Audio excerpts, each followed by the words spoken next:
नमस्कार। मैं advocate Nripendra Singh Rajasthan high court Jaipur स्वागत करता हूं आपका अपने यूट्यूब चैनल लॉ डोर में।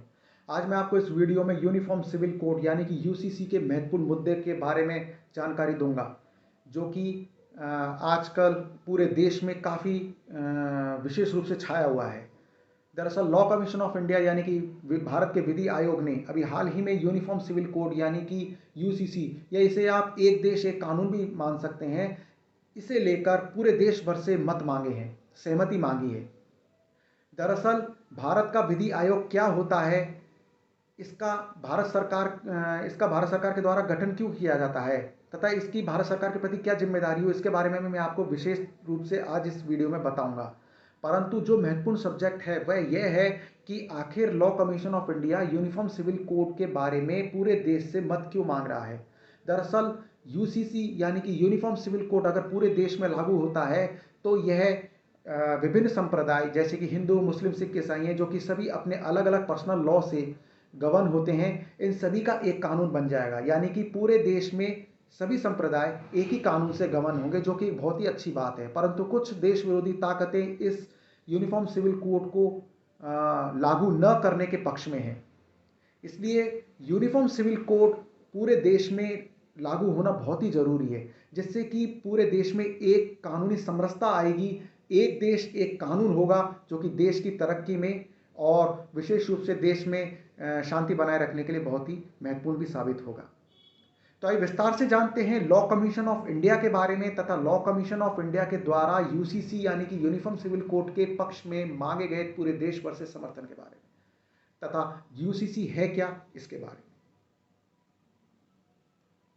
यूनिफॉर्म सिविल कोड के मसले पर 22वें लॉ कमीशन यानी कि विधि आयोग ने बुधवार 14 जून को सार्वजनिक और मान्यता प्राप्त धार्मिक संगठनों सहित इससे जुड़े लोगों से राय की मांग करते हुए परामर्श प्रक्रिया शुरू की है। इससे पहले 21वें विधि आयोग ने इस मसले पर जांच भी की थी और 2 मौकों पर सभी हितधारकों के विचार भी मांगे थे। इसके बाद 2018 में पारिवारिक कानून में सुधार रिफॉर्म्स ऑफ फैमिली लॉज पर एक परामर्श पत्र भी जारी किया गया था। जानते हैं कि लॉ कमीशन ने क्या कहा है इस बारे में। लॉ कमीशन के पैनल ने एक पब्लिक नोटिस में यह कहा है कि 2018 में जारी किए गए परामर्श पत्र को 3 साल से ज्यादा हो चुके हैं। मुद्दे की प्रासंगिकता और महत्व का ख्याल रखते हुए और इस पर तमाम अदालती आदेशों को ध्यान में रखते हुए भारत के 22वें विधि आयोग ने इस पर नए सिरे से विचार विमर्श करने का फैसला भी लिया है। लॉ कमीशन के पब्लिक नोटिस में भारत के 22वें विधि आयोग ने फिर से समान नागरिक संहिता यानी कि यूसीसी यूनिफॉर्म सिविल कोड के बारे में बड़े पैमाने पर और मान्यता प्राप्त धार्मिक संगठनों के विचारों को जानने का फैसला किया है। इच्छुक लोग विधि आयोग को नोटिस की तारीख से 30 दिनों के अंदर अपने विचार भेज सकते हैं। जरूरत पड़ने पर आयोग व्यक्तिगत सुनवाई या चर्चा के लिए भी किसी व्यक्ति या संगठन को बुला सकता है। यहां पर मैं बता देना चाहता हूं कि समान नागरिक संहिता यानी कि यूसीसी लागू करना भारतीय जनता पार्टी बीजेपी के चुनावी घोषणा पत्र का एक अहम हिस्सा भी रहा है। पिछले दिनों बीजेपी ने कर्नाटक चुनाव के दौरान भी यूसीसी लागू करने का वादा किया था। समान नागरिक संहिता लागू करना भारतीय जनता पार्टी बीजेपी का एक महत्वपूर्ण मुद्दा पूरे देश भर में रहा है, जो कि विशेष रूप से इन दिनों छाया भी हुआ है। यूनिफॉर्म सिविल कोड क्या है और इसमें क्या नियम शामिल हैं, अब इस बारे में जानते हैं। समान नागरिक संहिता यानी कि यूनिफॉर्म सिविल कोड पूरे देश के लिए एक समान कानून बनाने की प्रक्रिया है, जो कि सभी धार्मिक समुदायों पर उनके व्यक्तिगत मामलों जैसे विवाह, तलाक, विरासत, गोद लेने आदि में लागू होगा। आसान भाषा में इसे कहा जाए तो समान नागरिक संहिता किसी भी धर्म की परवाह किए बिना सभी नागरिकों के व्यक्तिगत मामलों को नियंत्रित करने के लिए कानूनों का एक सेट तैयार करती है। संविधान का अनुच्छेद 44 यानी कि आर्टिकल 44 राज्य के नीति निर्देशक सिद्धांत का हिस्सा है। इसके मुताबिक राज्य भारत के पूरे क्षेत्र में नागरिकों के लिए एक समान नागरिक संहिता सुरक्षित करने की कोशिश करेगा। जैसा कि आर्टिकल 37 में इस बात का जिक्र है कि यह न्याय संगत नहीं है, किसी भी अदालत द्वारा इसे लागू नहीं किया जा सकता है, लेकिन इसमें निर्धारित सिद्धांत शासन में मौलिक हैं। मौलिक अधिकार कानून की अदालतों के द्वारा लागू किए जाने योग्य हैं।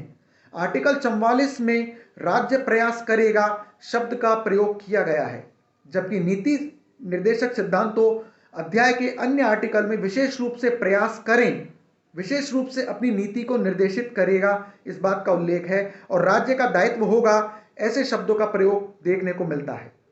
अनुच्छेद 43 यानी कि आर्टिकल 43 में उपयुक्त कानून द्वारा राज्य प्रयास करेगा जोड़ा गया है, जबकि उपयुक्त कानून द्वारा आर्टिकल 44 में नहीं बताया गया है।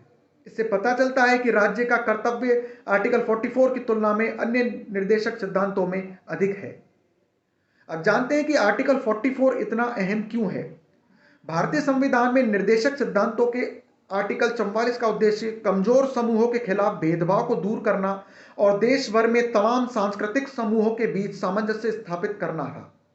Doctor B R. अंबेडकर ने भी संविधान बनाते वक्त यह कहा था कि एक यूसीसी की मांग की जा सकती है, लेकिन फिलहाल यह स्वैच्छिक रहना चाहिए और इस तरह संविधान के मसौदे के अनुच्छेद 35 को भाग 4 में राज्य नीति के निर्देशक सिद्धांतों के हिस्से में अनुच्छेद 44 के रूप में जोड़ा गया। इसे संविधान में एक पहलू के रूप में भी शामिल किया गया था, जो तब पूरा होगा जब देश इसे स्वीकार करने के लिए तैयार होगा और यूसीसी को सामाजिक स्वीकृति दी जा सकती है। लॉ कमीशन यानी कि विधि आयोग क्या है और इसका क्या काम होता है, अब इस बारे में जानते हैं। भारत का विधि आयोग यानी कि लॉ कमीशन भारत सरकार द्वारा गठित एक गैर संवैधानिक निकाय है। स्वतंत्र भारत का पहला विधि आयोग 1955 में 3 साल के कार्यकाल के लिए बनाया गया था। भारत का पहला विधि आयोग 1834 में 1833 के चार्टर अधिनियम द्वारा ब्रिटिश सरकार के दौरान स्थापित किया गया था और इसकी अध्यक्षता लॉर्ड मैकाले ने की थी। विधि आयोग कानून और न्याय मंत्रालय के सलाहकार निकाय के रूप में काम करता है और भारत के संविधान में मौजूद कानूनों की समीक्षा करता है। यह करने का मकसद कानूनों में वक्त के हिसाब से जरूरी सुधार लाना भी होता है। विधि आयोग की समीक्षा और सिफारिश भेजे जाने के बाद केंद्र सरकार द्वारा नए कानून भी बनाए जाते हैं। यानी कि लॉ कमीशन ऑफ इंडिया विधि आयोग का काम यह होता है कि भारत में जो प्रचलित कानून हैं उनमें यदि किसी तब्दीली की, किसी परिवर्तन की बहुत ज़्यादा आवश्यकता है तो ऐसा करने का सुझाव वह भारत सरकार को दे सकता है, तथा साथ ही यदि किसी नए कानून की भी आवश्यकता पड़ रही है देश में लाने के लिए, तो ऐसी स्थिति में लॉ कमीशन भारत सरकार को इस संबंध में सुझाव दे सकता है। अब जानते हैं कि 22वें विधि आयोग का गठन कब हुआ और इसके सदस्यों में कौन कौन लोग शामिल हैं। 22वें विधि आयोग यानी कि जो अभी प्रचलित है, उसका गठन 21 फरवरी 2020 को 3 साल के लिए किया गया था। इसके अध्यक्ष honourable justice retired Rituraj Awasthi हैं, जिन्होंने कि 9 नवंबर 2022 को पदभार ग्रहण किया था।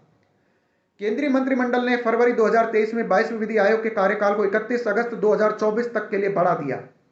पिछले केंद्रीय कानून मंत्री किरेन रिजिजू ने 7 नवंबर 2022 को यह जानकारी दी थी कि कर्नाटक हाईकोर्ट के पूर्व chief justice retired Rituraj Awasthi 22वें विधि आयोग के अध्यक्ष होंगे और इसके अलावा पैनल में केरल हाईकोर्ट के पूर्व justice K T. Sankaran, M. Karunanidhi और कानून के प्रोफेसर आनंद पालीवाल, डी.पी. वर्मा और राका आर्य सहित कुल 5 लोगों का पैनल विधि आयोग में बनाया जाएगा।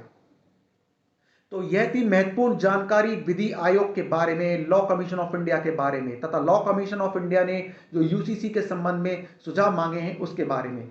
दरअसल यूसीसी एक बहुत ही महत्वपूर्ण कदम है जिसे कि भारत सरकार लागू करने जा रही है पूरे देश में, और इसी के संबंध में लॉ कमीशन ऑफ इंडिया को इस पर आगे काम करने के लिए यह जिम्मेदारी सौंपी गई है, तथा इसी जिम्मेदारी के चलते लॉ कमीशन ऑफ इंडिया ने पूरे देश भर से लॉ यूसीसी के समर्थन में सुझाव मांगे हैं। इसलिए मेरी आपसे विनती है कि यूसीसी पूरे देश में लागू होगा तो एक देश एक कानून का संदेश सभी के सामने आएगा, और यह बहुत जरूरी भी है। इसलिए लॉ कमीशन ऑफ इंडिया की वेबसाइट पर जाकर आप यूसीसी के संबंध में 24 जुलाई तक अपनी सहमति दे सकते हैं। आपको कुछ नहीं करना है, आपको लॉ कमीशन ऑफ इंडिया की वेबसाइट पे जाना है तथा वहां जाकर यूसीसी के संबंध में आपको अपना अभिमत दर्ज कराना है, अपनी सहमति देनी है। तो ये जानकारी आपको कैसी लगी मुझे कमेंट बॉक्स में लिखकर जरूर बताएं। तो मिलते हैं एक और नई कानूनी जानकारी के साथ अपने अगले वीडियो में। नमस्कार।